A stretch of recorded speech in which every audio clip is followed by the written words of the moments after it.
Hello everyone, and welcome to Hill Street. Today's story is The God in the Storm by Irish is Great. If you end up enjoying this story, please leave a like. And if you enjoy hearing stories from me, please subscribe and become a resident of Hill Street. And let me know how I'm doing in the comments. Now, let's get to this nightmare. It was 1988, sometime in July when it all happened. I was working as a cop in a tiny town, barely breaking 1,000 residents. One night, I was called on one of the back roads to check out a clearing kids just love drinking and partying at. When I arrived, I started making my way to the clearing, walking through the deep, dark pines, only partially illuminated by my old flashlight. I clearly remember there was enough vegetation surrounding me that I could make out the pattern in the flashlight beam. Anyway, I followed the path, which wasn't much of one, just cleared of plants and only maintained by eager teens desperate for some fun in this boring town. I was getting close to the clearing now, but it was unusual that I have yet to see any trash, cans, and whatnot.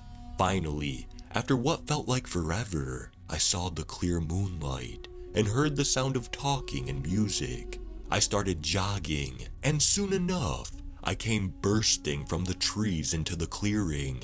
The clearing was about 60 feet in diameter. The moonlight there hit the dewy grass and the pine trees perfectly. It looked magical. There was one small issue when coming into the clearing though. Nobody was there. Not even a trace of someone being there. I twisted around, intending to get back to my car, but no matter how much I turned, I couldn't find the path. It was gone. Suddenly, a droplet hit the bridge of my nose, and in an instant, rain started pouring down. I looked up at the newly cloudy sky. What the heck? I whispered to myself.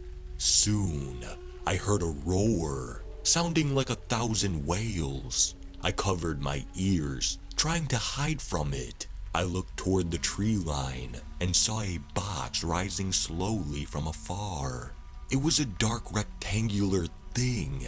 It blended into the silhouettes of the ghastly trees. It looked as if it was made from clouds, its surface rippling. I watched in stunned silence, mouth agape, as a central eye slowly opened at the center top of it. The eye was so human, so intelligent. As it stared me down, I abandoned my concept of God.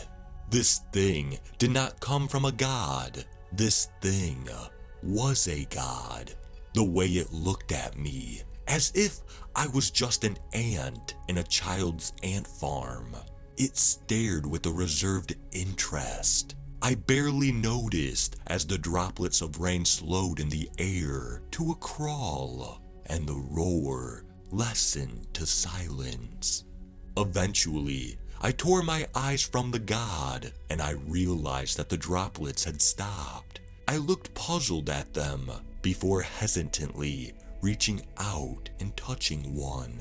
It leaped to my finger, sticking to it. I shook my hand, and a million little droplets went flying in every direction like glitter, some getting absorbed by other, larger pearl-like drops. Soon, I couldn't say how long, but soon after, the drops started going up, and with them, I did too.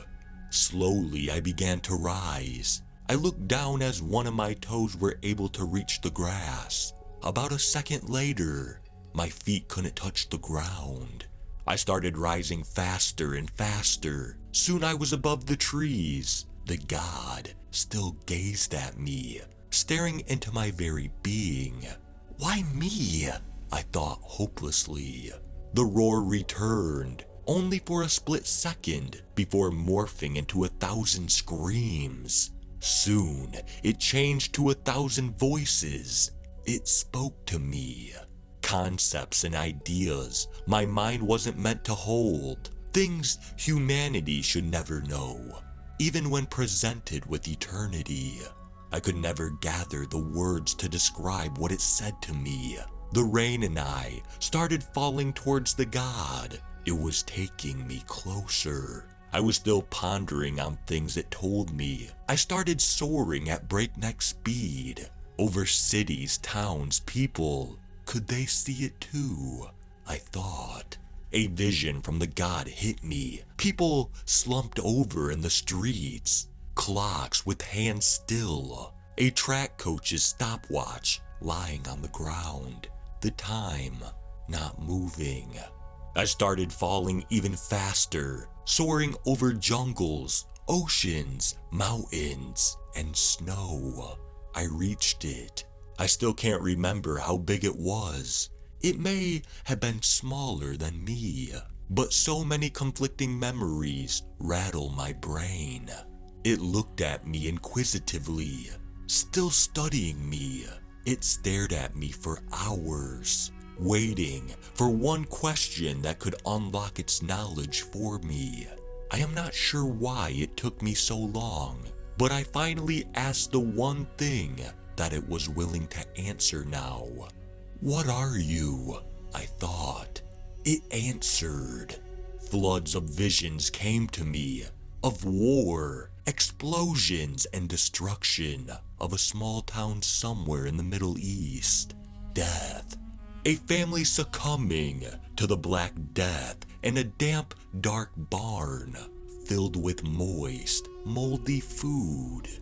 Famine. Starving children in a hot, arid desert with no civilization in sight.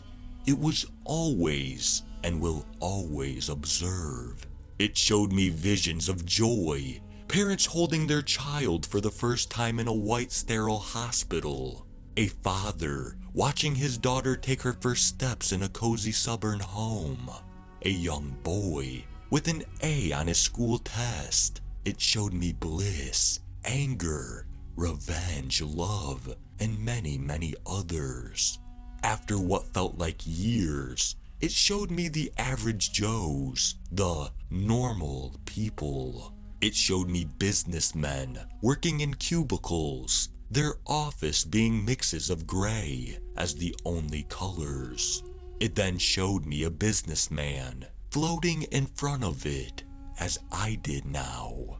Then a woman, probably during a run, judging by the clothing. After that, an old man.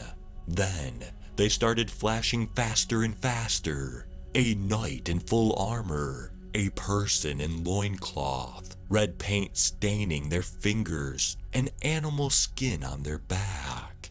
An American Civil War soldier, a feudal peasant, an emperor. More and more started flashing. I was not the first, and I'm not the last. It was always here, and it will always be here. It's a judge of humanity. It's a scientist observing what makes humanity what they are. It's a collector of voices. It's a curious child. It's a monument of what humanity is, what we did and will do. The good, the bad, and everything in between. It's the physical form of who we are. It changes as we do. We are just as much an influence on it as it is on us.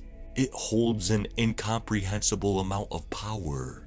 If the path of humanity leads to pain, destruction, and war, its path leads there too. It will reveal itself to us when it deems it time. When that day comes, we must pray it won't be angry. I was thrust back into the clearing, faster than I could see. The sun was slowly rising, in the same place the god was. It was no longer raining. I slowly got up, breathing heavily. I tried to speak, but I couldn't. My voice was gone, taken. I drove to the hospital while disoriented. Irresponsible, I know. Once there, I grabbed the pen and clipboard they asked me to sign and wrote, "It took my voice," in big bold letters. When the doctor entered the room the nurse took me to, he said that my vocal tract was just gone. No trace of it. This is how I live now, forced to remember what it told me, things I'm not supposed to know. I am its harbinger, and it sends a message to us.